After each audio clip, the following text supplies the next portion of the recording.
Boa noite. Eu quase gostei desse boa noite. Me pareceu assim um boa noite de feira, mas não uma quarta-feira nobre como esta. Eu vou aceitar esse primeiro boa noite como um ensaio, aquecimento vocal.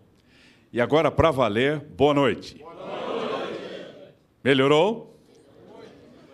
A primeira observação que faço como professor de oratória é lembrar que a voz é um elemento fundamental na comunicação oral. E principalmente nesta área sobre que vamos discorrer, na oratória negocial. Porque ao falar com a voz tímida, embutida, recuada, o que é que nós transmitimos?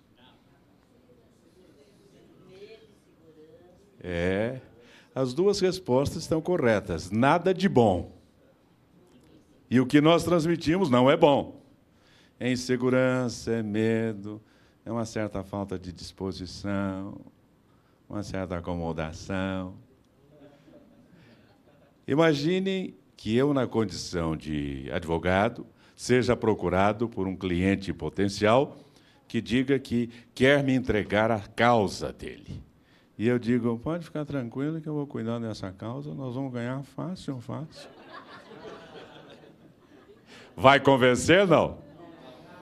E alguém que procura um consultor de imóveis para comprar um apartamento, tem os melhores apartamentos aqui dessa região, tem uns apartamentos ótimos, eu vou mostrar aí para o senhor com toda boa vontade. Vai convencer, não? Ao contrário, quando nós falamos com a voz projetada para frente, com firmeza, nós transmitimos segurança, confiabilidade, boa vontade, firmeza. E na área negocial, isto é fundamental, porque o cliente ele está procurando elementos que lhe deem motivo para confiar na pessoa. Então, ele olha a aparência, a forma como cumprimenta, a voz, a colocação das palavras e das ideias. É o somatório de tudo isto que vai fazer com que conquistemos a confiança logo de início. E uma vez conquistada a confiança logo de início, fica muito mais fácil o prosseguimento do negócio. Por isso, esse boa noite tem que ser um boa noite realmente forte. Bem, já estão sabendo então que eu sou professor de comunicação, já tive oportunidade de ministrar curso de oratória aqui, consultor de empresas, advogado, jornalista. De certa forma, estou intimamente ligado à área de comunicação, à área de oratória. E é sobre oratória negocial que nós vamos falar. Eu vou deixar depois um exemplar desta revista, a Policy, da área dos corretores de seguros. Eu mantenho aqui uma coluna, Comunicação e Expressão, e nesse número, o meu artigo foi exatamente sobre oratória negocial. Eu vou deixar com o representante do nosso presidente. Se tiver interesse, eu posso mandar por e-mail, se quiserem reproduzir. É mais ou menos uma síntese do que eu vou falar. E eu começo ali indagando, mas oratória não é alguma coisa só para quem vai se dedicar à política, para os políticos, para aqueles que vão falar para grandes públicos, para os oradores sacros? Não é para isso que existe oratória? Não, porque oratória é uma palavra que nós ganhamos do latim. Vem de uma palavra latina, da terceira declinação. Eu não sei se alguém aqui pegou o latim lá no antigo ginásio. Pegou, né? Lembram? Nós lembrávamos mais da primeira declinação, né? Rosa, rose, rosa, rose, roses e por aí vai. Nauta, nauta e por aí vai. Pois bem, no latim, nós tínhamos 6 declinações, 6 casos de declinação. Nominativo, genitivo, dativo, acusativo, vocativo e ablativo. Cada um deles para uma função. Uma palavra era enunciada pelo nominativo, que era o caso do sujeito, e pelo genitivo, que era o caso de posse, da posse. Boca, em latim, tinha 2 formas. Uma forma popular, do latim popular, em que boca é buca, buca é da primeira declinação. E uma forma erudita, clássica, em que boca é os, ores, da terceira declinação. A primeira forma é o nominativo, é o sujeito. Os se traduz por a boca, sujeito. E ores, genitivo, é o caso da posse. Ores se traduz por da boca. Da boca. Quando nós pegamos a palavra oratória e vemos que a sua origem é do genitivo singular oris, daí veio oratória, significa que oris quer dizer da boca. Consequentemente, oratória é toda a comunicação que vem da boca, ou seja, comunicação falada. A outra comunicação é escrita, mas a comunicação falada é oratória. Quando falamos em oratória negocial, nós estamos nos referindo à comunicação verbal, isto é, a comunicação falada aplicada aos negócios. E ninguém mais do que um agente imobiliário, do que um corretor de imóveis, do que um consultor de imóveis, para usar a comunicação verbal.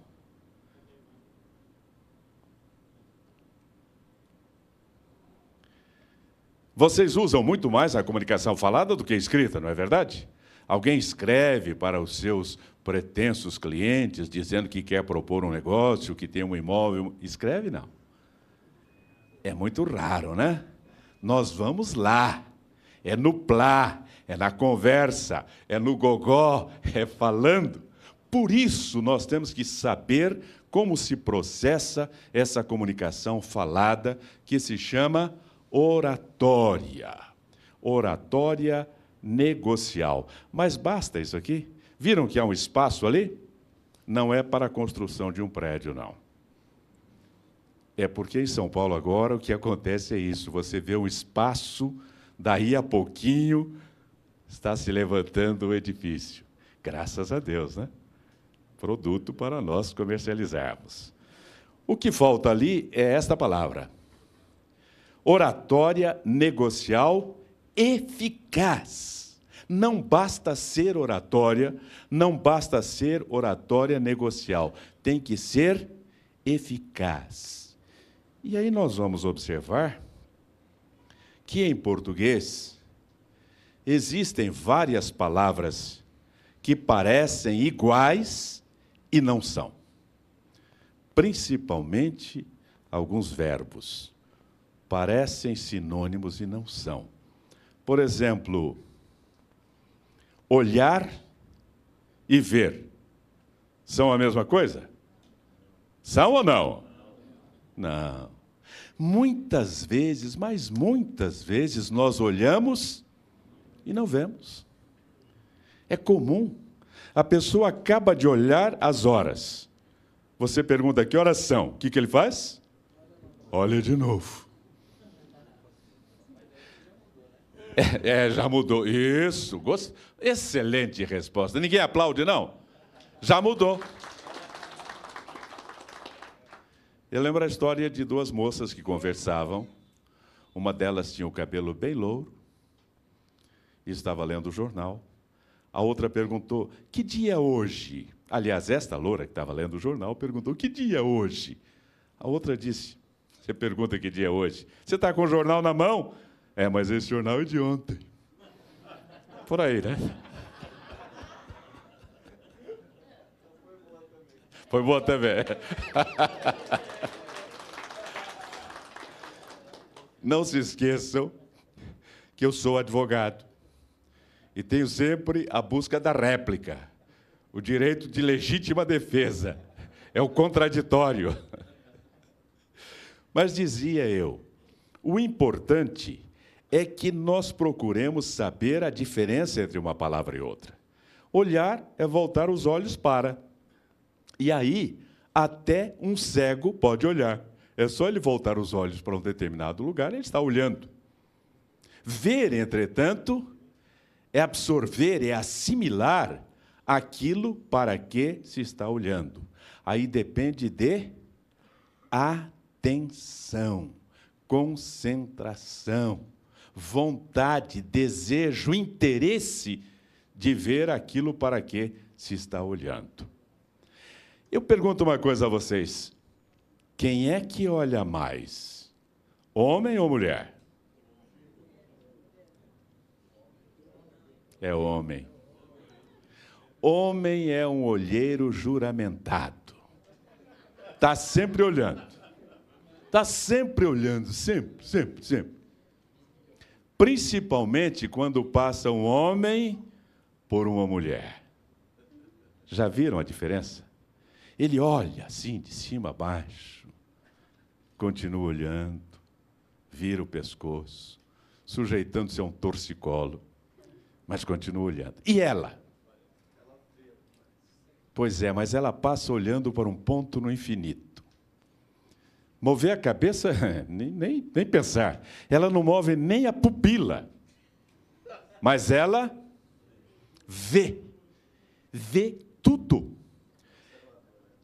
E aí surgem algumas situações muito interessantes.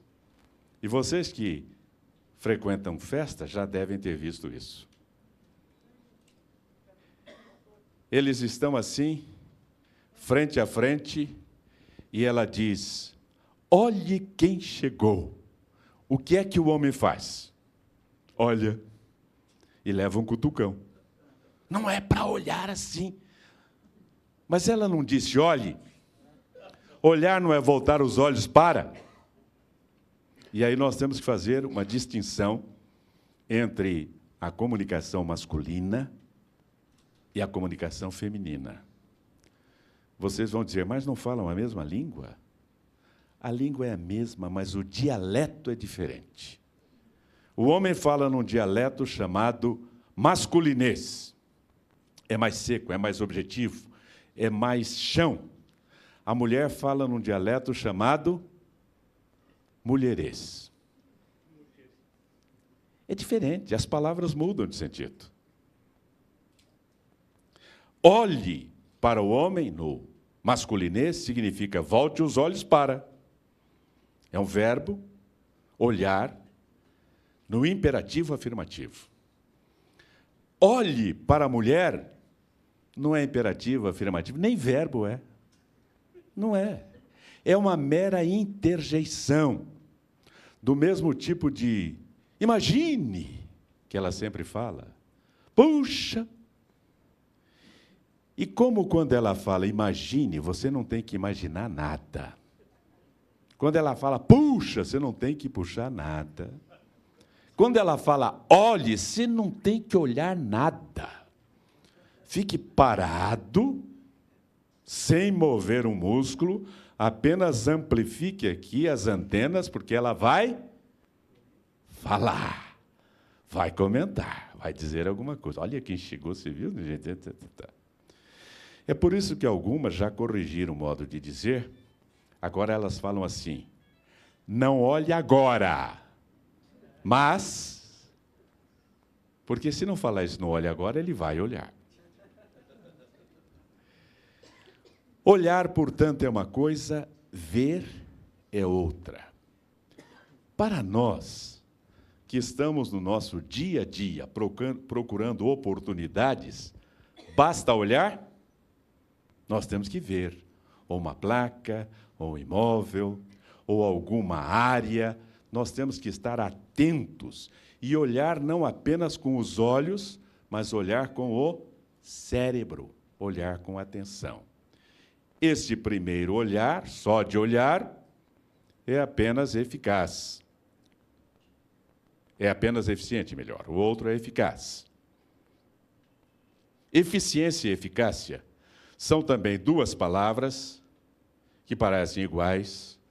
Alguns dicionários trazem uma como sinônimo da outra, mas não são. Eficiência, o que é isso? O que é eficiência? É fazer o que deve ser feito.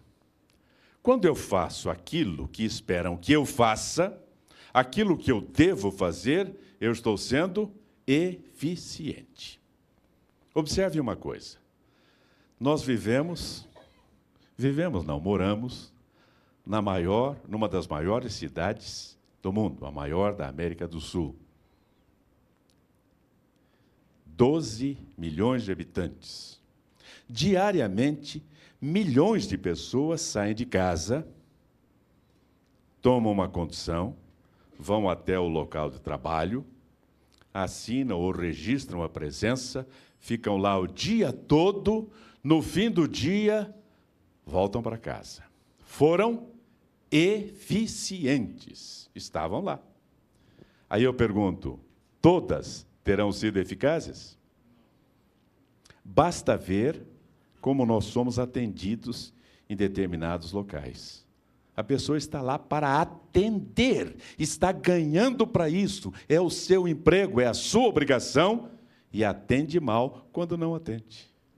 Você chega ao balcão, há um grupinho lá conversando, fazem de conta que não estão vendo você, e continuam conversando, e você esperando.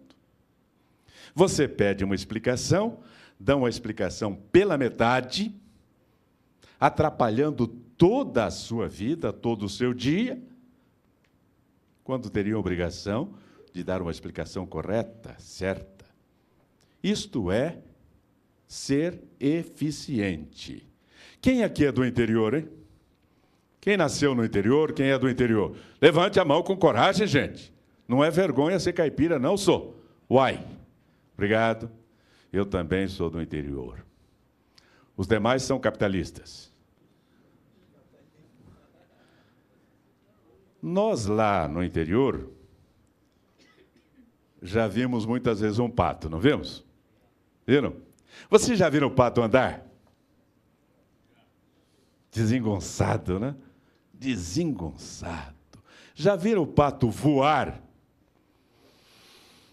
É difícil ver porque o voo dele é curto e o pouso é uma desgraça. Ele tromba.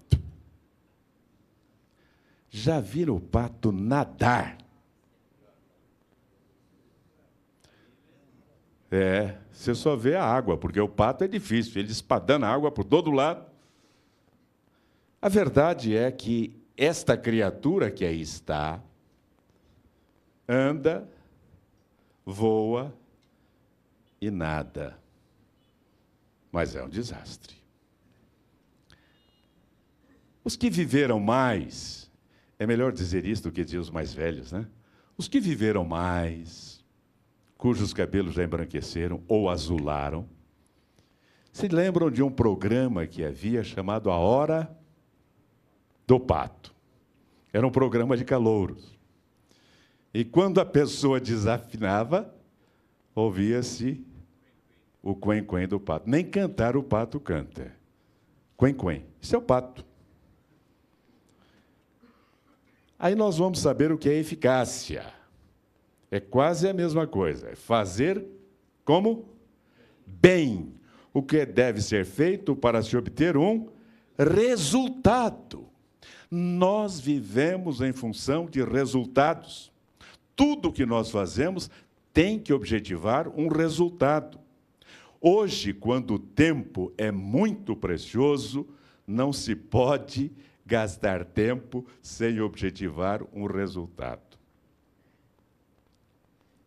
Há uma tal de happy hour, final de tarde, que alguns acham que é para jogar a conversa fora, sem nenhum objetivo, sem buscar nenhum resultado.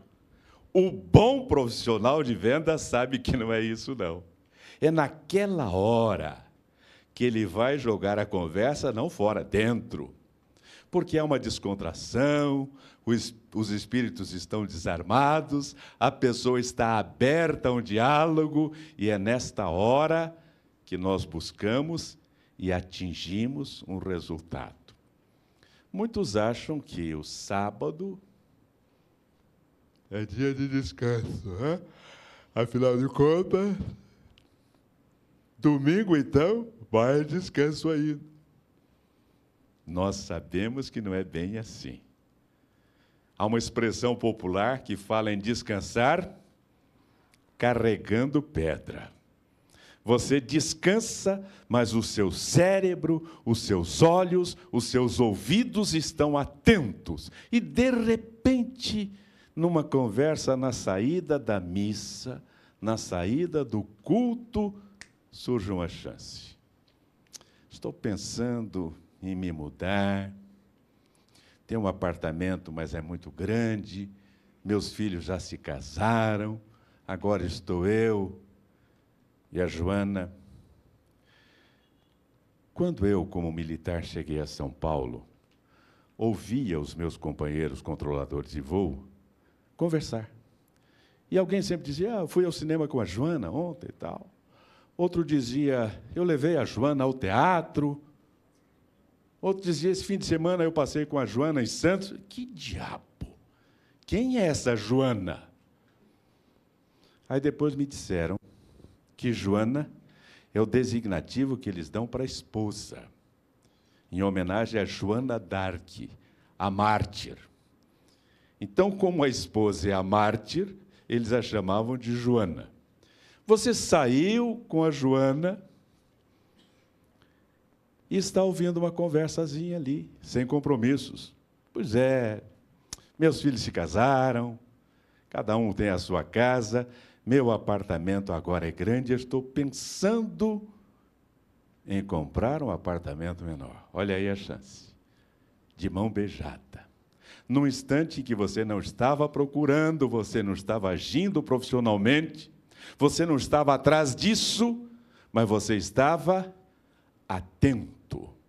Os seus ouvidos estavam ouvindo e escutando e captaram esta mensagem.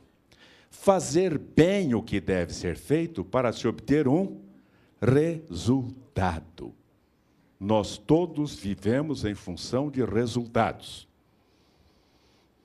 Aí vem outra figura, vocês conhecem, não conhecem? O cisne. Observem que até o layout é diferente. Olha o porte do cisne. Olha, quem desenhou o cisne não foi o mesmo artista que desenhou o pato. Olha aí, olha a beleza. Já viram também o cisne andar, não viram? Elegante,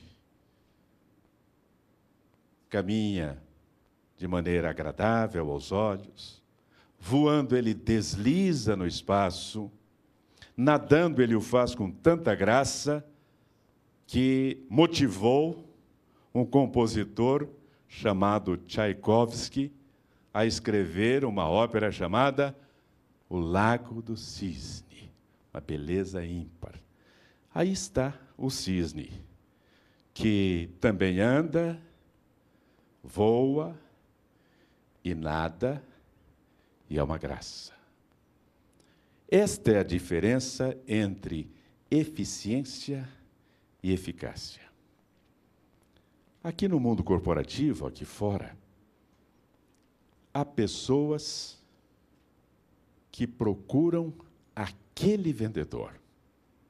Tem um conjunto de vendedores, ele vai procurar aquele. Por que razão? Há de haver uma razão. Não é pelos lindos olhos. É pela eficácia no desenvolvimento do seu trabalho. É pela busca de fazer o melhor possível. É pela maneira como procura agradar ao cliente em potencial e ao cliente efetivo. Porque muitas vezes agrada-se o cliente enquanto ele está em potencial. Bem, no instante em que ele se converte em cliente efetivo, já comprou mesmo, precisamos nos lembrar que um cliente é cliente para sempre. Há um livro que muita gente pensa que seja para criança, chamado O Pequeno Príncipe, de um escritor chamado Antoine de Saint-Exupéry. Entre outras frases importantes, ele diz esta: tu és eternamente responsável por aquele que cativas. Tu és eternamente responsável por aquele que cativas. Por que alguém comprou comigo? Porque fui eu que realizei a transação, porque eu cativei. Se eu cativei, eu sou eternamente responsável. Eu tenho que estar à disposição para ajudar na orientação de documentos, por exemplo. Não vou fazer, mas vou orientar a quem faça.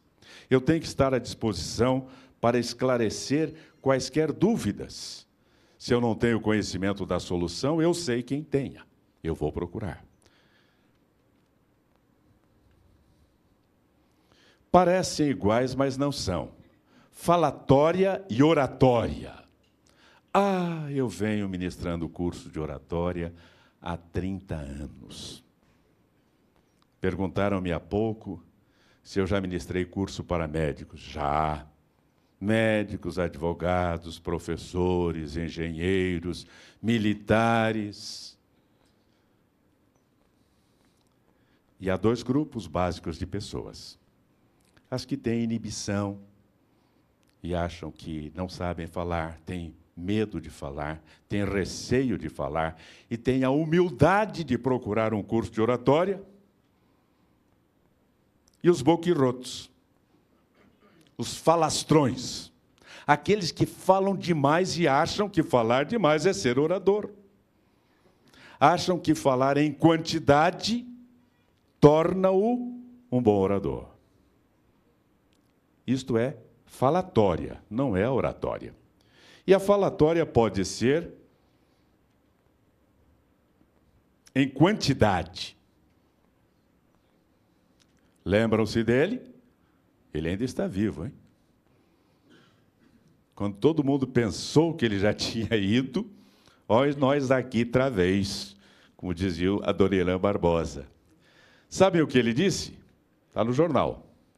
Cheguei à conclusão, talvez um pouquinho tarde, de que os discursos devem ser curtos. Qual a característica? Ele chegava a fazer discurso de até 7 horas. 7 horas. Só sendo ditador para conservar o público ouvindo durante 7 horas. Mas pode ser também alguns casos de seres humanos, não sei por que aquela cor rosa, mas alguns seres humanos começam a falar muito cedo.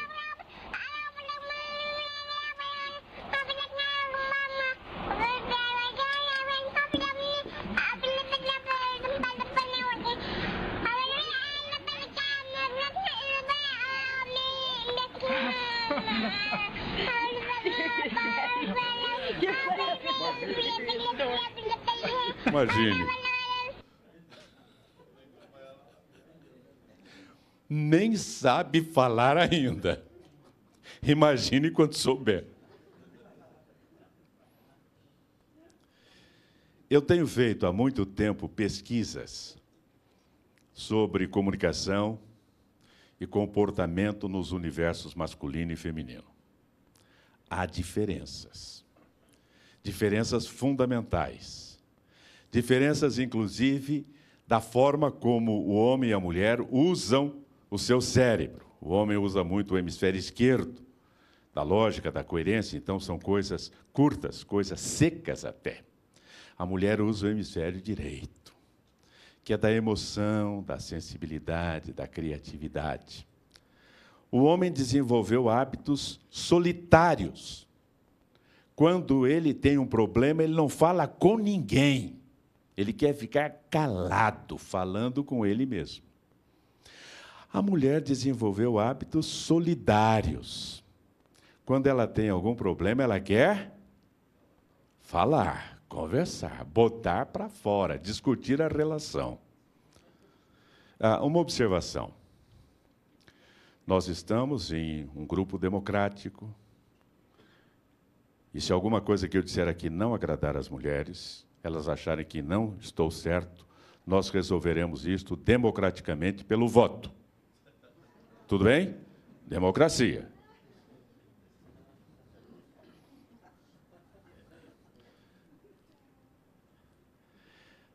Hábitos solitários, hábitos solidários.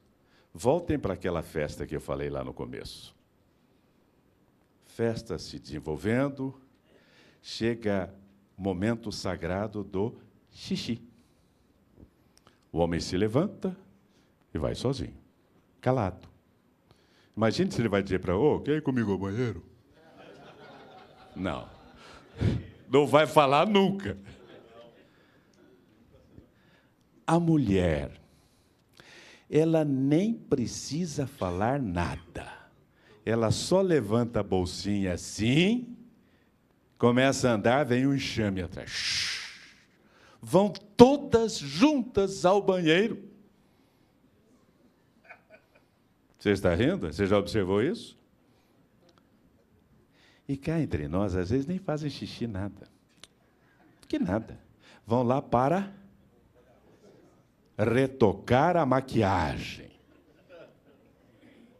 E desenvolver, é claro, enquanto retocam a maquiagem, uma conversação íntima, de alto nível, a respeito, é claro, da vida das outras. O funcionamento da diva, divisão de informação da vida alheia. Você viu como ela está, minha filha? Olha, toda repuxada, você viu? Exato. E por aí vai. Há pesquisas muito interessantes. Já notaram que quando o homem sofre alguma comoção violenta, como uma pancada no cérebro, como um aneurisma cerebral, como um derrame, ele perde a capacidade de falar? Ele não consegue falar. Já viram uma mulher com isso, não? Tem pancada, aneurisma cerebral, derrame, e ela continua falando. Pode parecer brincadeira. Mas a doutora Doreen Kimura, da Universidade de Ontário, no Canadá, demonstrou que a mulher só sofre afecção da fala quando recebe alguma pancada, alguma comoção no lobo frontal. Eu não estou sugerindo nada, mas os senhores já ficam sabendo. É no lobo frontal. Não é sugestão, não é induzimento, é científico.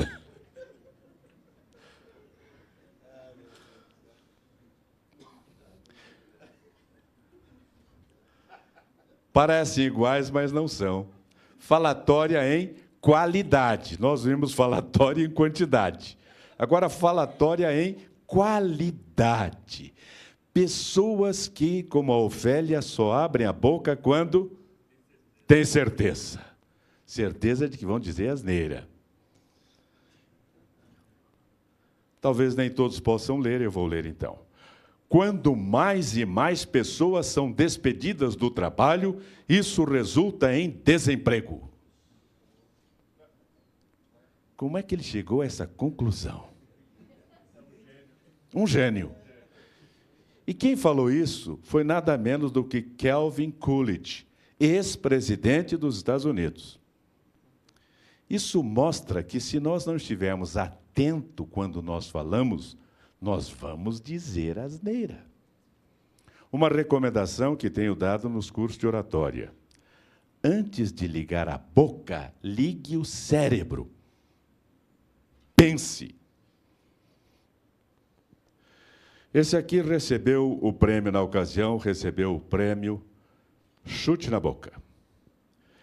Ele disse assim: relatórios que dizem que alguma coisa não aconteceu são interessantes porque, como sabemos, existem coisas sabidas que sabemos. Existem coisas que sabemos que sabemos. Também sabemos que existem coisas sabidas que são desconhecidas. Quer dizer, sabemos que existem algumas coisas que não sabemos.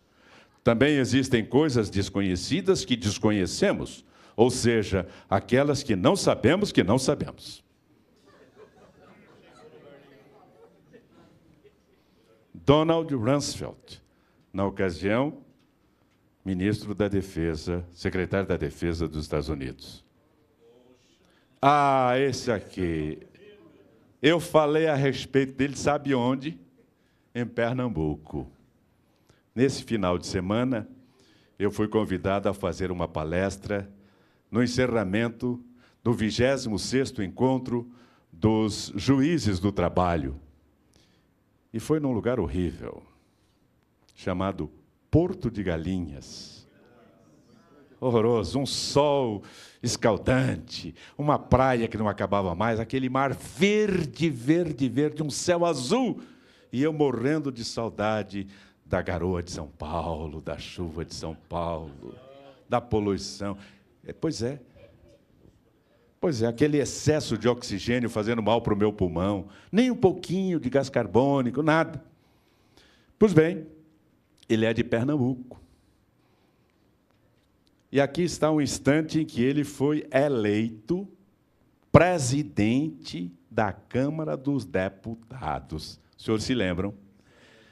Severino Cavalcante, do alto da tribuna do Congresso Nacional, dedo em riste, como está ali, ele disse: a Câmara dos Deputados não vai ser apenas o supositório do Poder Executivo.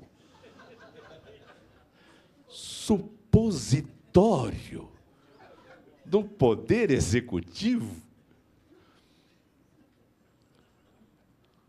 O que ele quis dizer, o que ele pensou dizer foi repositório, que é o local onde se depositam papéis, que é um local em que não há nenhum poder decisório, apenas acumula papéis, é um repositório. Então, ele quis dizer que a Câmara dos Deputados não seria apenas repositório, teria uma função ativa. Só que ele falou supositório. Eu não sei onde é que ele estava com a cabeça quando falou isso. Pois é.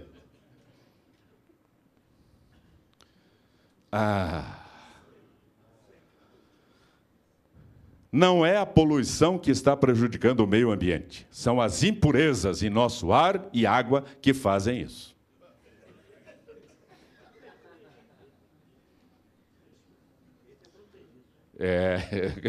Acho que está mais para lá. A grande maioria de nossas importações vem de fora do país.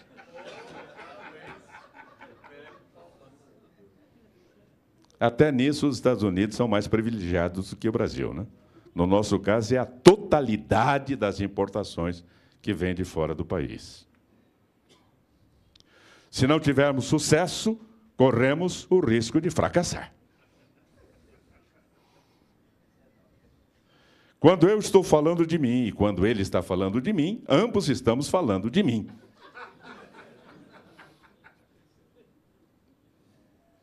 Vocês pensaram que ele não viria?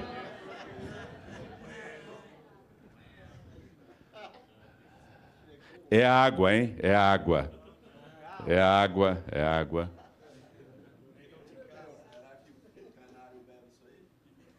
Depende do canário.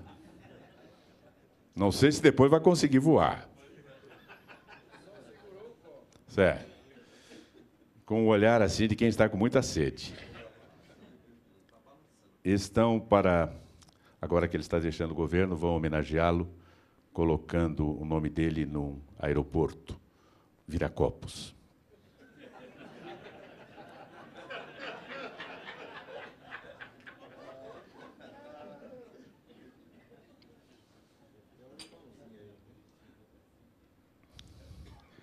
Minha mãe, companheiros, nasceu analfabeta.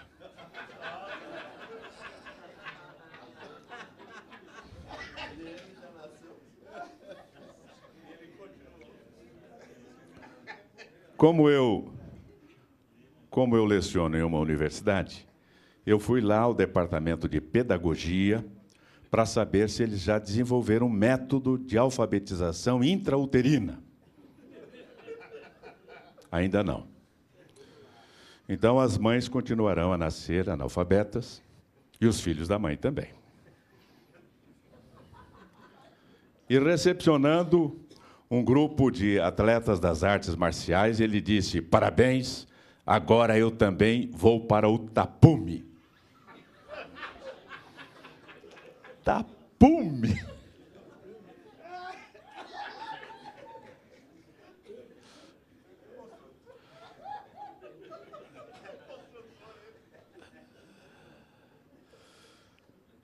Tudo bem.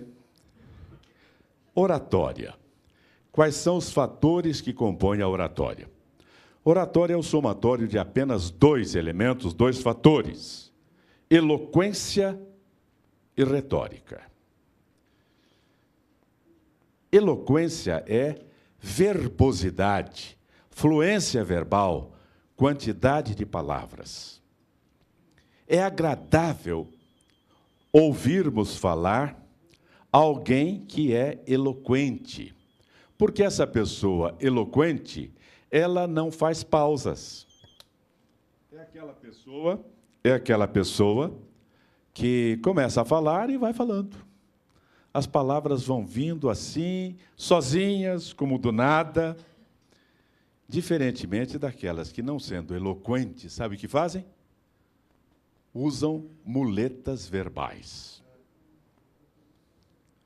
Sabe aquele né, tá? Esse tá é um horror. Tá, parece uma metralhadora.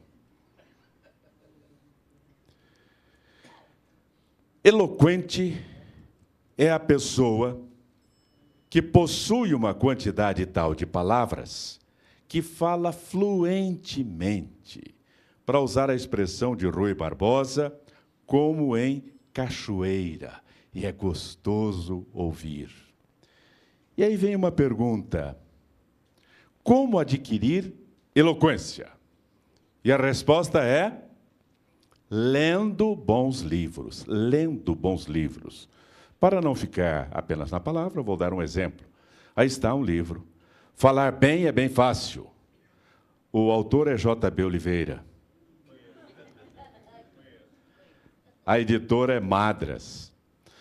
Mas não quero que pensem que eu estou fazendo propaganda do meu livro, não é isso. Pode ser outro. De jeito nenhum, eu não faria isso. Pode ser aquele chamado Como Promover Eventos, Cerimonial e Protocolo na Prática. A editora é a mesma. O autor também. Não, mas pode ser outro, chamado Inspiração, Reflexões para Todas as Horas. Editora? Madra. Autor? Isso. E pode ser outro ainda, chamado Iluminação Interior, Mensagens e Temas para Meditar. Já sabe qual é a editora, qual é o autor. Falando sério. Ler bons livros, mas ler eficazmente. Ler com atenção. Ler para adquirir vocabulário, para enriquecer o vocabulário. E aí, ao falar, faltou uma palavra, você tem 10 outras para colocar no lugar. Rui Barbosa, apenas para a palavra chicote, usou 18 sinônimos. Está aí. Agora, o difícil é quando você conhece só aquela palavra. E na hora H, a memória falha. E aí fica feito um idiota. Eloquência é fundamental para a boa comunicação. O outro elemento se chama retórica, que se traduz como a arte de conduzir as palavras. Arte de conduzir as palavras. Para quê? Para atingir os ouvidos. Porque há algumas pessoas que falam e ninguém as ouve. Palavra não é que entra por um ouvido e sai pelo outro. Isso é bala perdida lá no Rio. que entra por um ouvido e sai pelo outro. Não, nem entra. A palavra chega aqui quando chega. Precisa uma técnica, uma arte para conduzir as palavras e as pessoas terem disposição de ouvi-la.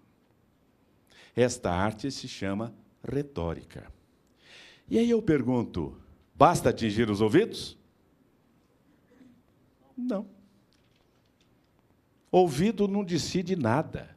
Ouvido não é centro decisório de coisa alguma. Como? Não é supositório. Não, quando a pessoa supõe muito, eu suponho isso, eu suponho aquilo, pode ser um supositório. Eu suponho. Não tem poder de decisão. Então, nós temos que corrigir a definição.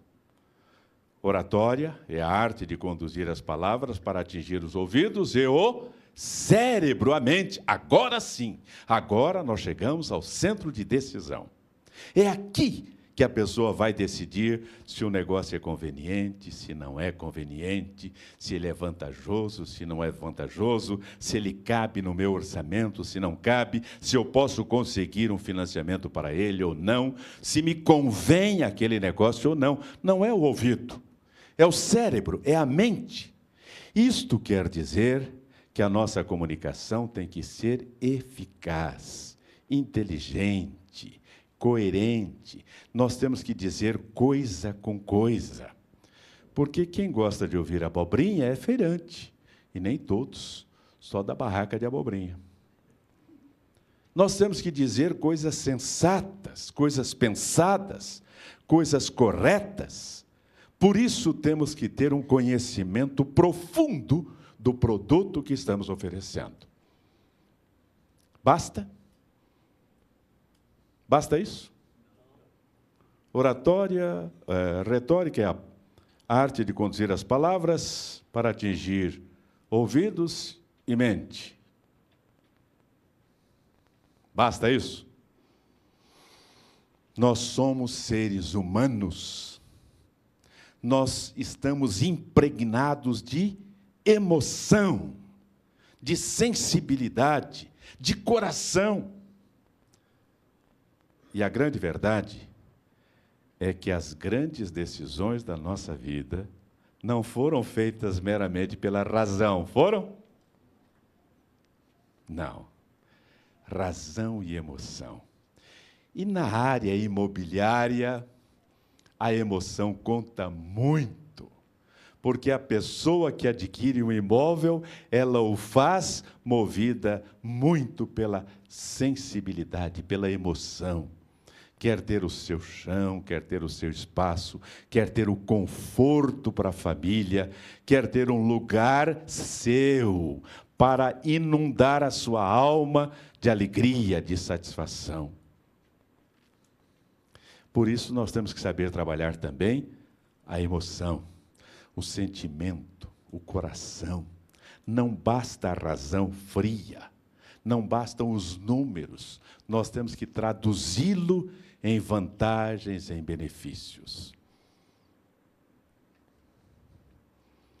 E a pergunta é, como ter boa retórica? Ouvindo com atenção bons oradores. Nós ainda temos bons oradores.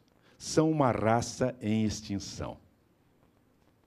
Porque lá atrás, as pessoas se preocupavam em falar bem, em aprender oratória, não em respeito a si próprio, mas em respeito ao seu público, que está ali para ouvir. Então era obrigação falar bem, falar agradavelmente, falar de maneira que todos tivessem prazer e não pesar em ouvi-lo. Ouçam bons oradores, como eles falam, como flexionam a voz, como gesticulam e se movimentam.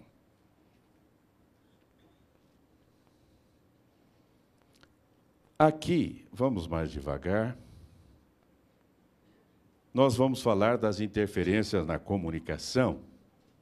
E aí está um quadro que mostra todo o esquema da comunicação. Ela se dá quando o comunicador tem uma ideia e quer transmitir aqui para o receptor.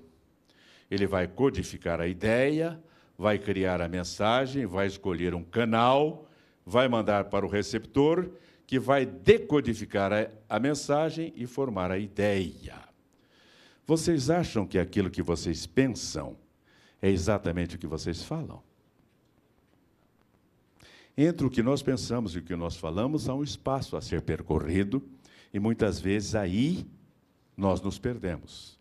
Pensamos que estamos falando uma coisa, estamos falando outra. Haja vista Severino Cavalcante.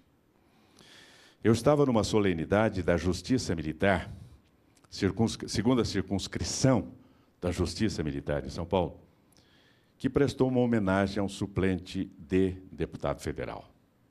Ele recebeu a homenagem e foi agradecer. E disse: eu agradeço essa homenagem à segunda circuncisão. Circuncisão? Uma só já é doída para Juju, agora a segunda circuncisão?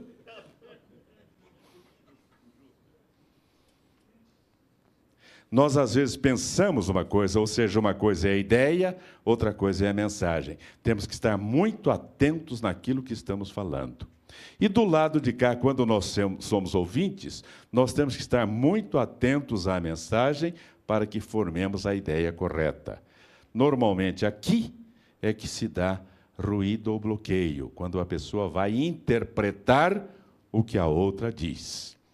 E uma das razões para isto é que, muitas vezes, o comunicador, para formar a sua mensagem, baseia-se na sua vivência e experiência.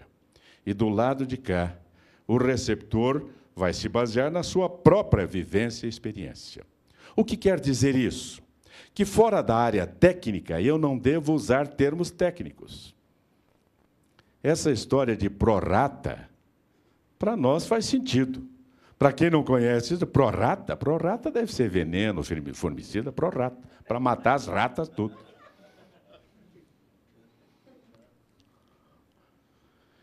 E outros termos técnicos que nós usamos no nosso métier, mas não podemos usar fora dele. A programação neurolinguística, que é um elemento importante da oratória, nos diz que, em uma comunicação, temos 3 fatores: a palavra, a inflexão de voz e a linguagem corporal. Palavra, inflexão de voz, linguagem corporal. Qual é a participação da palavra nesse conjunto? Quanto?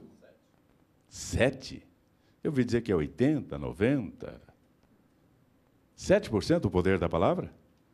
Imagine, eu tenho um programa na Rádio Mundial, domingos, às 17h30, chamado O Poder da Palavra. E agora você vai me dizer que o poder da palavra é 7%?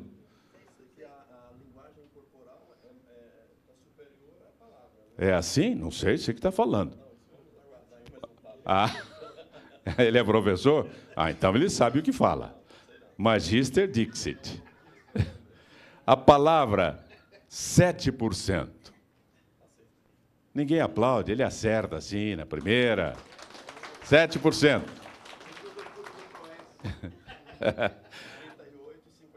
Ah, 55%.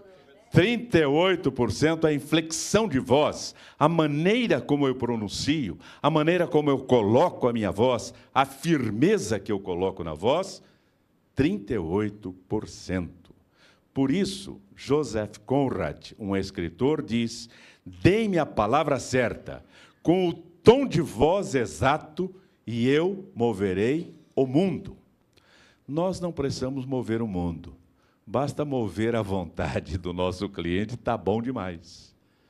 Temos que saber, então, que a palavra solta, sozinha, 7%. Com inflexão de voz, ela acrescenta 38%. E a linguagem corporal, 55%. O cuidado com a nossa apresentação pessoal, com o nosso traje, com o nosso porte, com a nossa gesticulação, com a nossa dinâmica corporal, com a expressão fisionômica, esse conjunto, 55%. Quem já foi a uma entrevista para admissão em um emprego, botou um sapato qualquer, uma roupa qualquer, deixou o cabelo como estava e lá foi. É assim? É uma caprichada, não é? A gente se produz para ir a esta audiência, a esta entrevista, porque nós temos que causar boa impressão visual. E a nossa apresentação pessoal, a nossa linguagem vai ser analisada. O valor relativo da palavra. Às vezes eu peço aos meus alunos que me ajudem da seguinte forma. Eu quero que me forneçam adjetivos. Adjetivo é a palavra que? Fale alto, por favor. Isso. Adjetivo é a palavra que qualifica o substantivo ou que modifica o substantivo, dando-lhe uma qualidade, uma restrição, uma ampliação. Isso é o adjetivo. Então, eu peço um adjetivo que dê qualidade de força, energia, vigor para a palavra homem. E aí surgem, normalmente, essas palavras, esses adjetivos: enérgico, forte.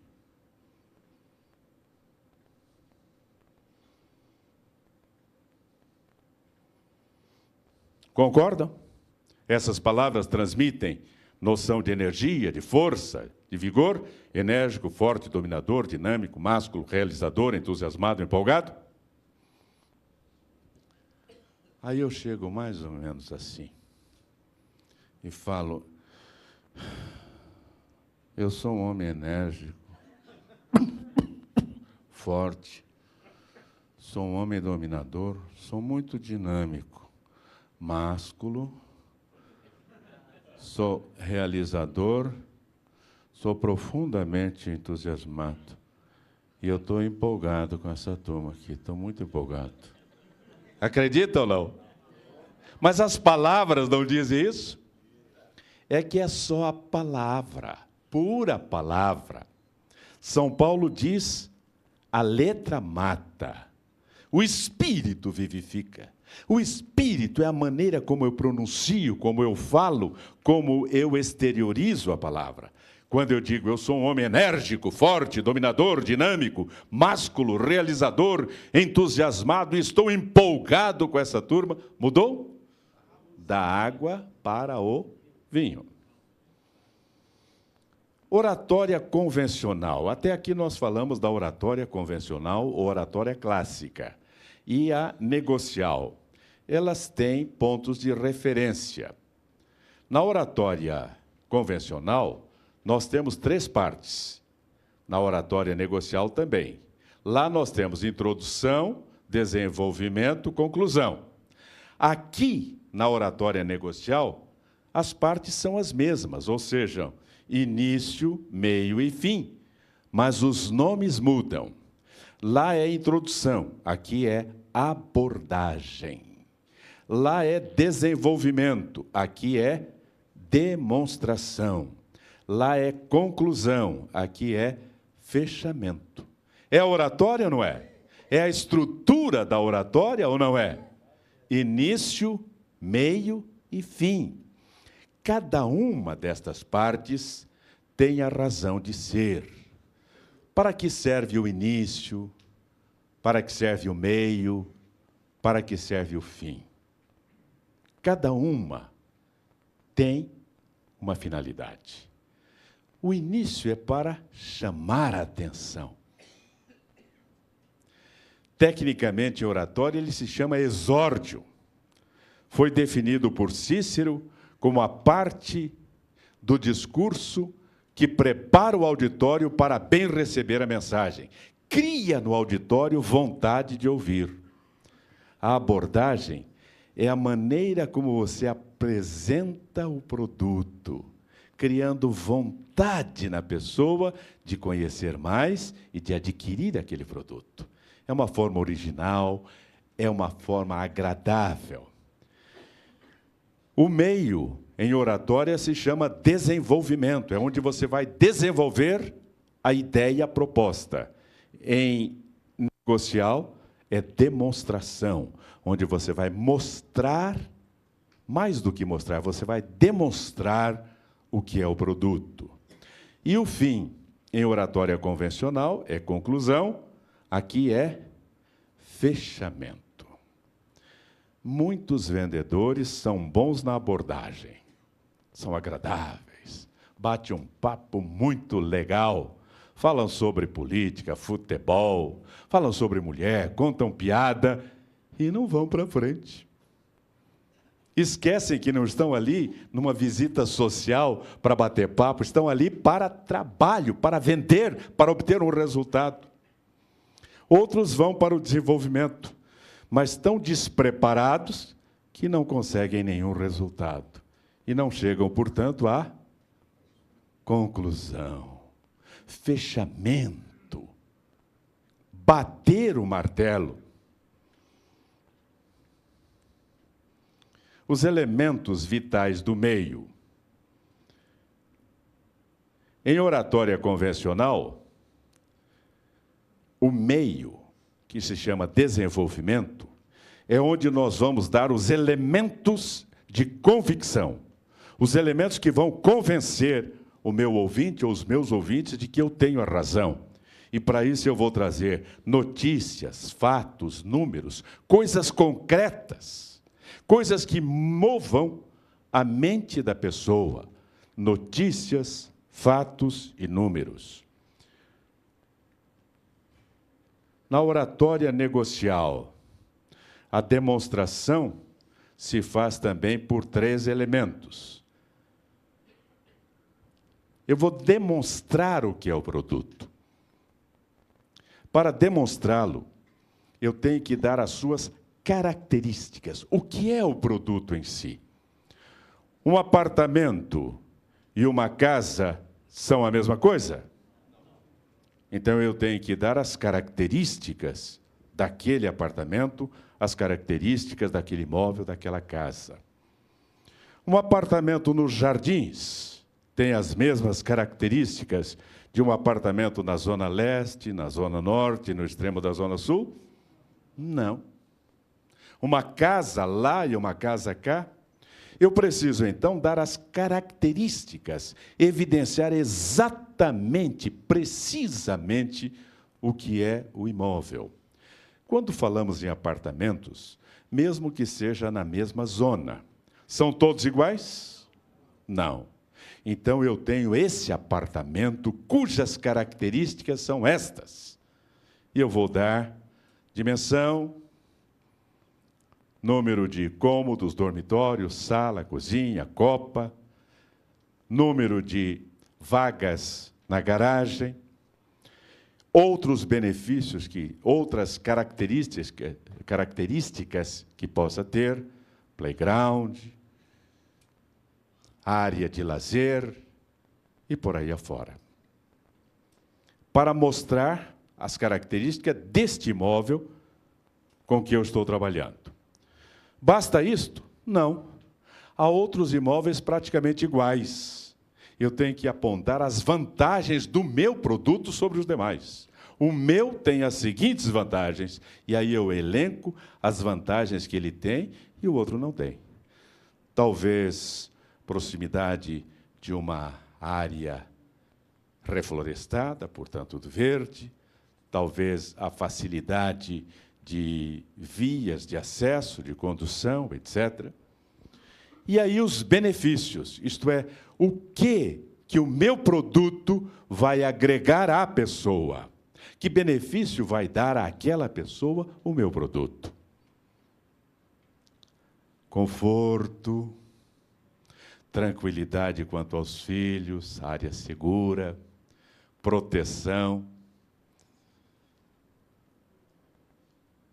segurança 24 horas e por aí afora.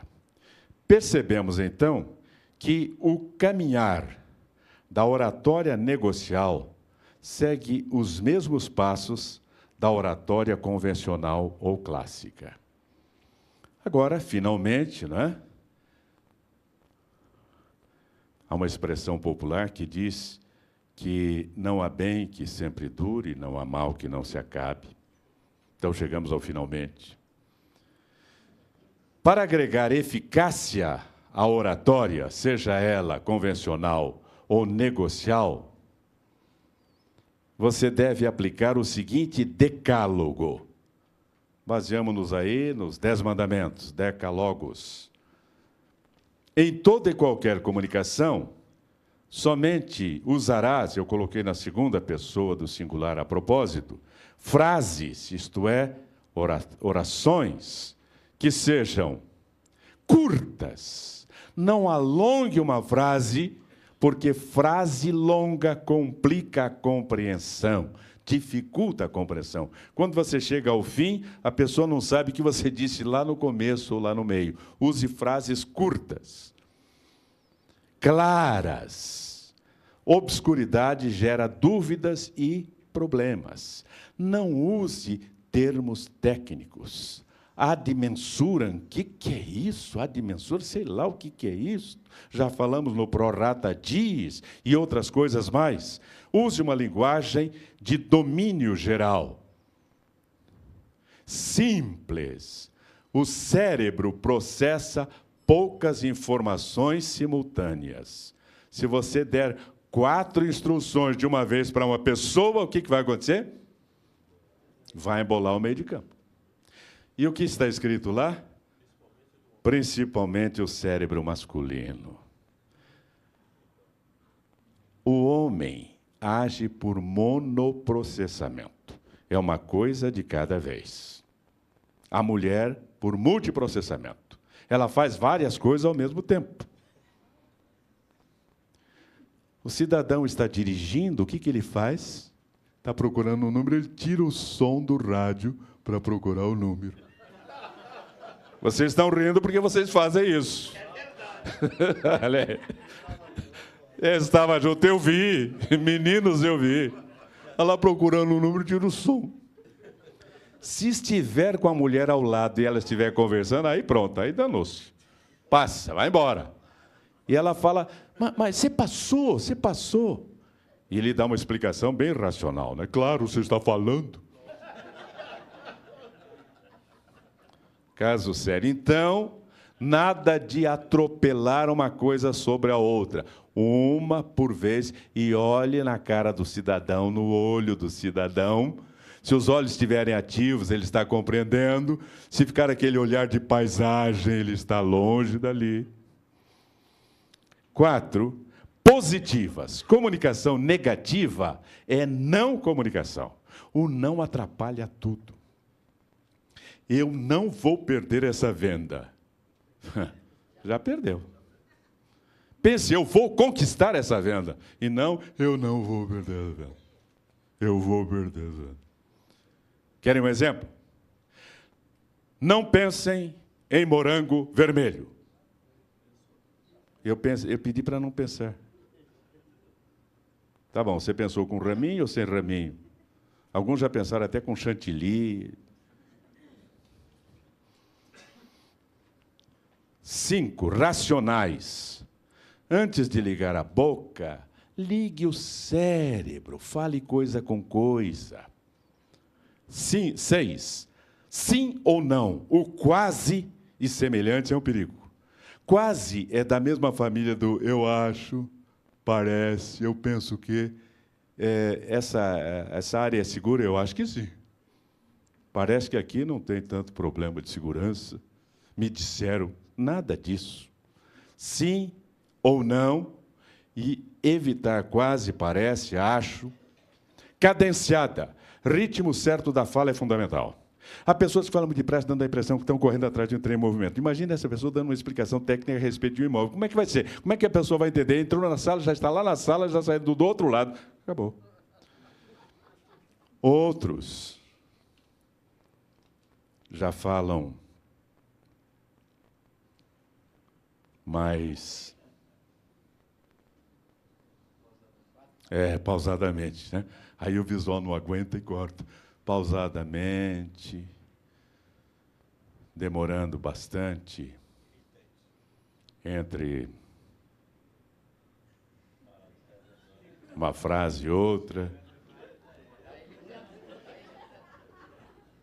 há um ritmo certo, que não é nem tão rápido, nem tão lento, mas transmite com clareza.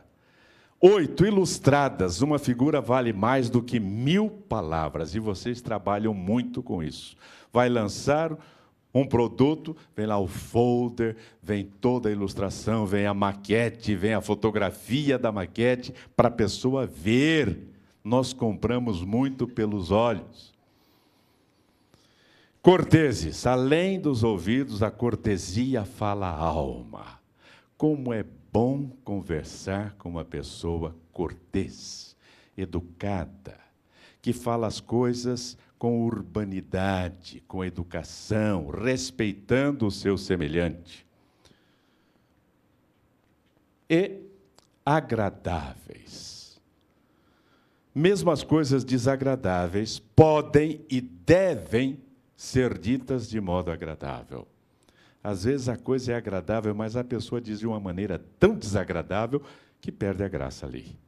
E às vezes não é tão agradável assim, mas a maneira como a pessoa transmite a torna agradável.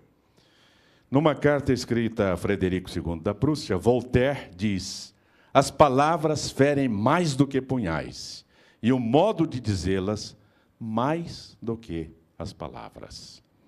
Um provérbio árabe diz: pode-se curar a ferida feita por uma espada, jamais a ferida feita por uma palavra. E para fechar, a comunicação que nunca falha. Está lá na primeira carta de São Paulo aos Coríntios, capítulo 13, em que ele diz: ainda que eu falasse as línguas dos homens e dos anjos, e não tivesse amor, seria como o metal que soa ou como o sino que tine. É necessário que nós tenhamos amor, principalmente amor à nossa profissão. Esta é a profissão que eu escolhi porque eu a amo, eu me sinto realizado. Se você não sente amor por essa profissão, escolha outra, vá fazer outra. Mas se sente, demonstre esse amor à profissão, ao cliente, à vida e a Deus, sem o que tudo está comprometido. Muito obrigado.